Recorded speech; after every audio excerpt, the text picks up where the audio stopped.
पाकिस्तान की जेल से जो लौट कर आया उसे जीवन भर के लिए डरावनी कड़वी यादें मिली। लेकिन ऐसे भारतीय भी रहे जिन पर पाकिस्तान में इतना जुल्म किया गया कि उनकी जेल में मौत हुई। जिन भारतीयों की पाकिस्तानी जेलों में मौत हुई, उन्हें जिस अमानवीय तरीके से मारा पीटा और मानसिक यातनाएं दी गई, वो पूरी दुनिया के सामने क्रूरता की तस्वीर खींचती है।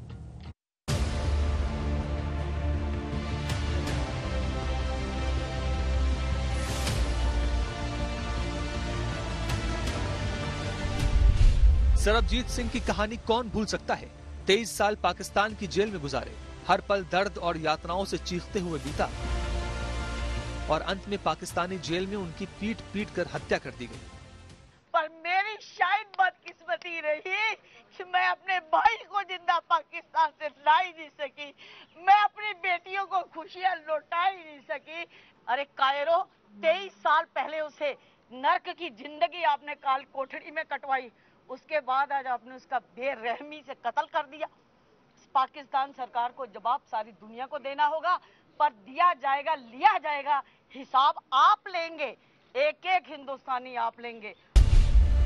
तब बॉर्डर पर कटीले तार नहीं बल्कि सीमेंट के स्ट्रक्चर पर भारत पाकिस्तान सीमा लिखा होता था। सरबजीत को मनजीत सिंह बताकर पाकिस्तान में हुए कई बम विस्फोटों से जोड़ दिया गया और मौत की सजा सुना दी गई। उसके ऊपर जो इल्जाम लगे थे वे एक हिंदुस्तानी होने की वजह से लगे थे मेरे भाइयों। उस पर जो कुछ भी हुआ एक हिंदुस्तानी होने के नाते हुआ। उसे आज चुनाव की खातर जरदारी ने कत्ल कर दिया। जिस बात का हमें खौफ था कि हमारी हिंदुस्तान सरकार जब भी कहती है सरबजीत की बात, तो जरदारी के कान पर जू क्यों नहीं सरकती, क्यों नहीं सही मायने में सरबजीत की रिहाई होती। सरबजीत ने अपनी चिट्ठियों में बताया कि कैसे उन्हें पाकिस्तान की जेल में घसीट घसीट कर मारा जाता था। दर्द से चीखने पर भी डॉक्टर नहीं मिलता था। उन्हें जबरदस्ती किसी मनजीत सिंह से जोड़कर नर्क का जीवन जीने के लिए विवश कर दिया गया। सरबजीत की रिहाई के लिए उनकी बहन, पत्नी और बेटियों ने बहुत कोशिश की। तत्कालीन प्रधानमंत्री मनमोहन सिंह से लेकर सोनिया गांधी और पाकिस्तानी उच्च अधिकारियों, नेताओं से विनती की, लेकिन कुछ नहीं हुआ। अप्रैल 2013 में सरबजीत सिंह को जेल में इतना मारा गया कि वो कोमा में चले गए। उनका परिवार 15 दिन के वीजा पर पाकिस्तान पहुंचा, लेकिन पाकिस्तान के आतंकियों की धमकी के चलते 3 दिन में ही वापस भारत लौट आए। 2 मई 2013 को सरबजीत की मौत हो गई। भारत सिर्फ उनका जख्मी शव ही आ सका।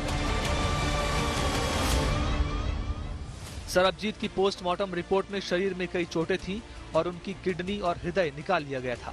सरबजीत जैसे कई ऐसे भारतीय भी हैं जिनके बारे में कभी परिवार को पता चला ही नहीं और उनकी मौत के बाद शवों को पाकिस्तान में कूड़े के ढेरों में जला दिया गया।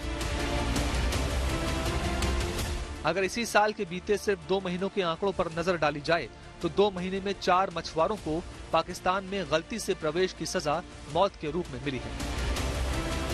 कॉन्सुलर एक्सेस 2008 पर समझौते की धारा 5 के अनुसार दोनों सरकारें राष्ट्रीय स्थिति की पुष्टि और सजा पूरी होने पर 1 महीने के भीतर कैदियों को रिहा करने और वापस भेजने के लिए सहमत हैं। जब चारों भारतीय मछुआरों की भारतीय के रूप में पुष्टि हो चुकी थी, उसके बाद भी उन्हें न रिहा किया गया, न कोई मदद दी गई, बल्कि पाकिस्तान में उन्हें निर्ममता से मार डाला गया।